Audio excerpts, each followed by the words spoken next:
Dita Andrushkanova, who's also a colleague of ours from the museum. And she's going to also talk to us a little bit more in depth about one particular place in Subotište. Dobrý deň.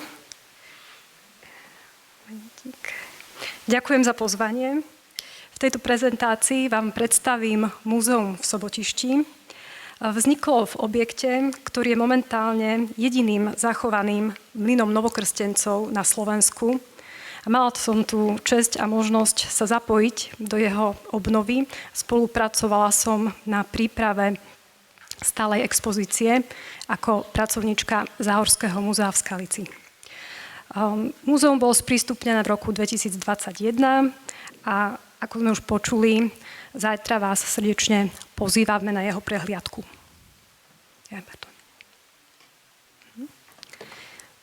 Obnova objektu bývalého mlyna je výsledkom spolupráce na cezhraničnom projekte s názvom Po stopách Habánov. Do projektu boli zapojené Slovenská obec Subotište a Česká obec Vacenovice. Spoločnou témou bola história a kultúra novokrsteneckých komunít juhovýchodnej Moravy a juhozápadného Slovenska.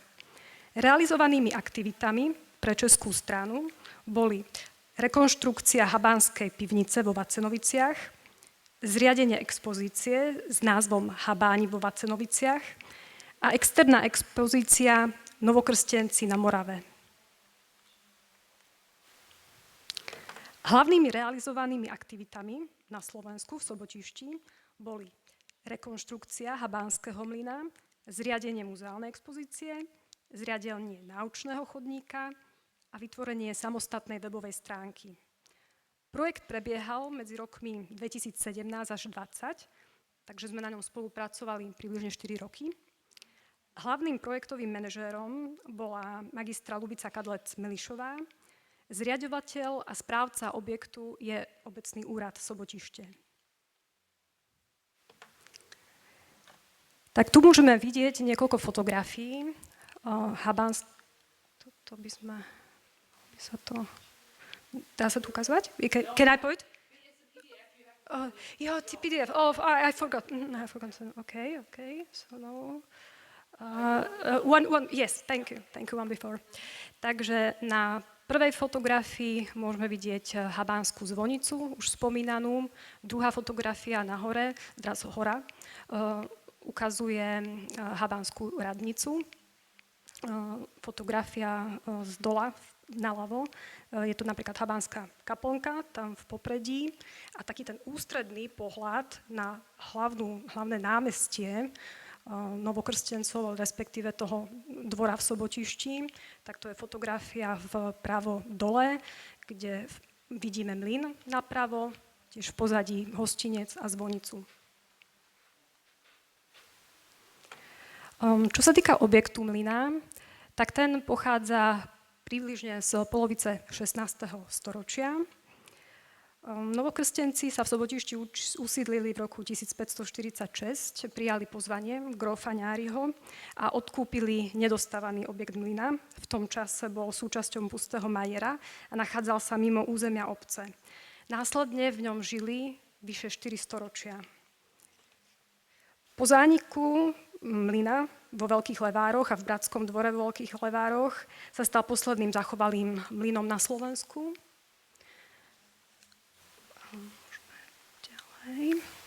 Tu máme napríklad niekoľko pohľadov do interiéru. Takže napríklad, myslím, že som to posunula trošku ešte before. Prepáčte. Sorry, no. Okay, sorry. Sorry.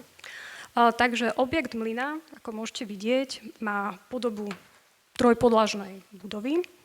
Na vrchole štítu, na vrchole strechy sa nachádzali slnečné hodiny s vročením 1739 a 1816.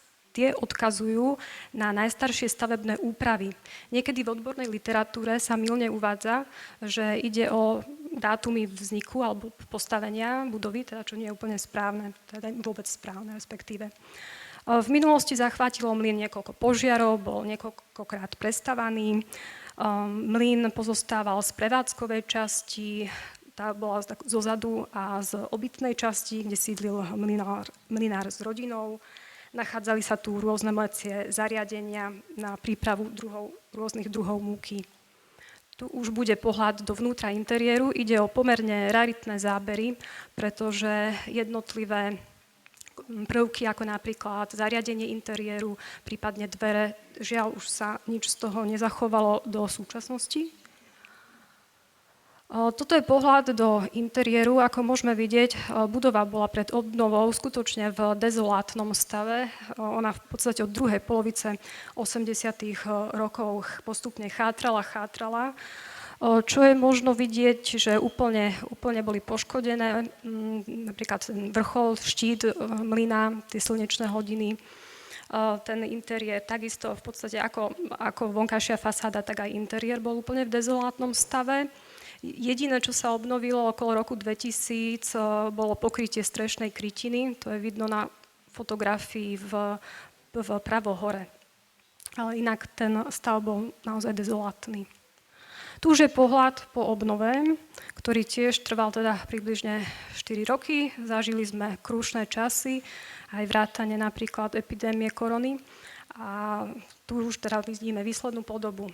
Na čo by som napríklad upriamila, čelná fasáda, ale aj zbok je obnovený a vychádza na základe renesančnej etapy tohto objektu, takže môžeme vidieť napríklad renesančné z grafito. Taktiež môžeme vidieť na fotografii náznakovú rekonštrukciu dreveného vodného náhonu. Je to aj potom pohľad zhora.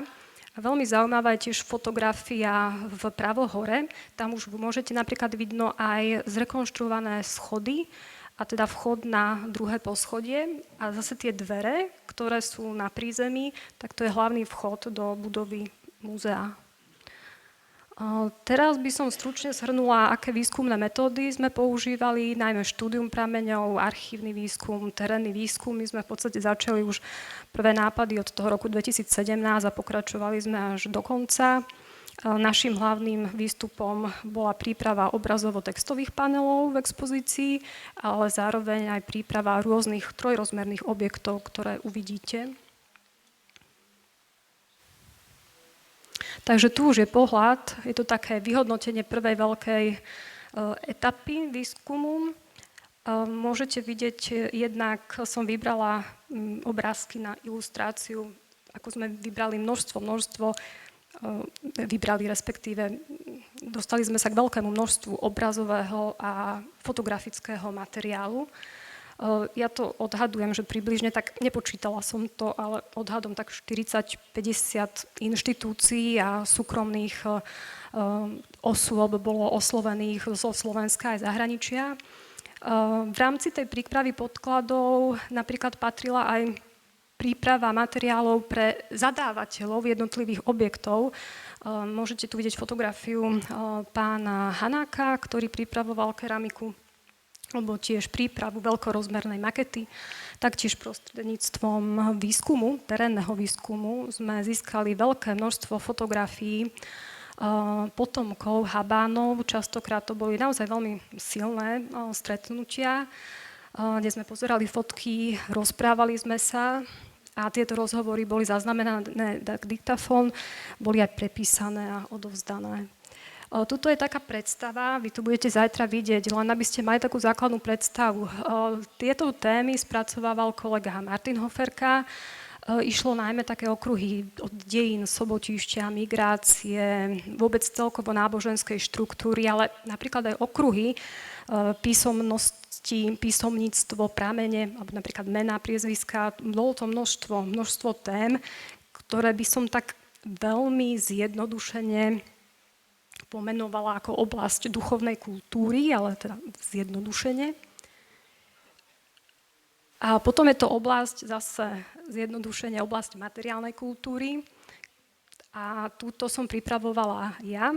A môžeme tu vidieť, že sú to témy, o ktorých hovoríme navzájom už v podstate druhý deň konferencie.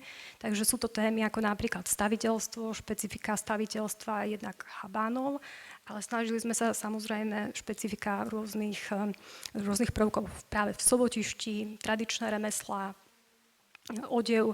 No a tú keramickú produkciu som zvýraznila kvôli tomu, že kým rozsah tých jednotlivých tém je rovnomerný, tak tá keramická produkcia tu som vybrala ako také úplné gro tej produkcie, tej hmotnej kultúry, produkcie, napriek tomu, že napríklad významné remeslá, bolo tam zastúpených viac ako 30 remesiel napríklad, a špičkových, všetci boli špičkoví, tak tá keramická produkcia je naozaj takéto gro, čo dodnes máme tú fajansu vo svetových múzeách. Zároveň samozrejme je to pohľad etnografičky, ktorá má množstvo fajansí zo Sobotišťa v zbierkovom fonde a spracováva ho. Tuto môžeme pozrieť pôdorys, aby ste si to vedeli predstaviť, lebo budú nasledovať fotografie interiéru, takže len pôdorys vľavo dole, tak to je hlavný vstup. Tá veľká časť, tá veľká miestnosť, vstupná miestnosť, to je história novokrstencov, dejiny Sobotišťa, architektúra. Plynulo to prechádza do tej menšej miestnosti a potom pôdorys na pravodole, tak tam ten najväčší priestor je venovaný práve produkcii fajansy zo Sobotišťa.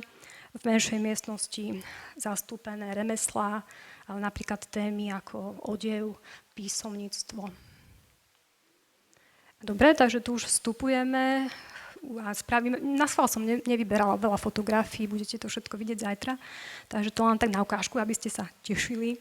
Takže je to hlavný vstup, je to časť napríklad aj technické zázemie mlyna, ako fungoval. Toto je veľmi zaujímavé, to sú ukážky staviteľstva.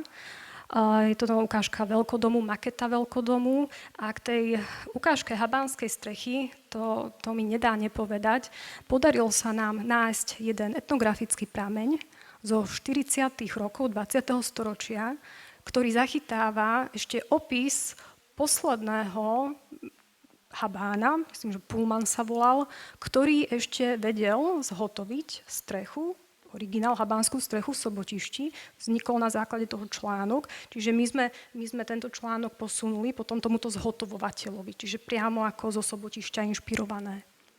No toto je pohľad už do expozície, kde je grota fajansová produkcia Sobotišťa. Snažili sme sa, aby to aj vizuálne zaujalo, množstvo obrazového materiálu, textového. Vidíte, že tie trojrozmerné predmety sú riešené formou kópií. Ono to samozrejme, kópia nikdy nebude tak kvalitná ako originál. Bolo to čiastočne riešenie aj z finančného hľadiska. Ale bolo to riešenie preto, že my sme sa snažili zachytiť tú krásu, tú bohatú produkciu sobotišťanskej fajansy, od tých najstarších počiatkov a od tej gro novokrsteneckej fajansy až po ten vývin do 19. storočia. Tá keramická produkcia zaniká okolo roku 1840 v Sobotišti. Je tu aj konkrétny obrázok kópie, vyhotovený Karlom Hanákom, ktorého produkty si môžete kúpiť tu pri vchode. Pričom aj napríklad také otázky sme riešili, že pokiaľ išlo o chýbajúci prvok, ako tá kovová vrchná časť, tak sme sa po dohode rozhodli ju dotvoriť. Toto je pohľad tiež do časti napríklad k odevu, tiež bol inšpirovaný veľmi, veľmi známym obrazom habánskej rodiny, ktorú už sme tu videli viackrát. Taktiež archeologické nálezy. No toto už je podkrovie, oblasť, to už je to najvyššia časť, tá je vyslovene riešená ako interaktívna miestnosť. Ja dúfam z celého srdca, že v budúcnosti sa tu odohrá množstvo zaujímavých prednášok, stretnutí a môžeme tu vidieť napríklad aj veľkorozmernú mapu Je to stav približne zo začiatku 20. storočia a ak si dobre pamätám, tak tú katastrálnu mapu, ktorú ukazoval Martin, tak aj na základe nej sme sa inšpirovali a vychádzali sme z nej. Ja už pomaly dochádzam k záveru prezentácie. Takže pomaly idem zhrnúť výsledky našej práce, ale zároveň začnem takými do budúcnosti. Projekt nepovažujeme za ukončený, zďaleka nie. Naším dlhodobým projektom v Záhorskom múzeu v Skalici je na základe toho množstva obrazového písomného materiálu pripraviť reprezentatívnu monografiu v slovensko-anglickej mutácii. Zároveň by to svojím spôsobom mohol byť aj taký sprievodca expozíciou. Tak to je také dlhodobé hľadisko. No a z krátkodobého hľadiska by som veľmi rada vydala publikáciu Fajansa a Fajansová produkcia zo Sobotišťa, lebo po ukončení tohto projektu som naďalej bádala, stále sa tomu venujem a tá monografia už nadobúda taký tvar, takže vám môžem prezradiť, že bude mať dve časti. Tá prvá časť vychádza z tej expozície, ale je obohatená o nové informácie, nové fotografie a druhá časť je spracovanie katalógu, je to forma katalógu a je to katalóg fajansy zo zbierok Záhorského múzea v Skalici. Keďže už sa dostávam úplne nakoniec, ešte taký možno môj taký silnejší dojem, pretože boli to 4 roky veľmi, veľmi intenzívne. Je síce pravda, že my sme museli v rámci múzea riešiť množstvo iných projektov a iných tém, ale pre mňa takým najsilnejším odkazom, teda nie odkazom, ale pre mňa takým najväčším cieľom je, že určite poukázať tomu návštevníkom povedať, že my to síce delíme napríklad na materiálnu kultúru a nemateriálnu, ale tieto kategórie sú strašne zjednodušované. Sú to kategórie, ktoré nám slúžia na to, aby sme si rozdelili robotu. Ale myslím, tým hlavným odkazom Habánov je duchovný odkaz prostredníctvom nielen keramiky, ale prostredníctvom všetkého, čo robili a ten odkaz bol taký silný, že pretrval až dodnes.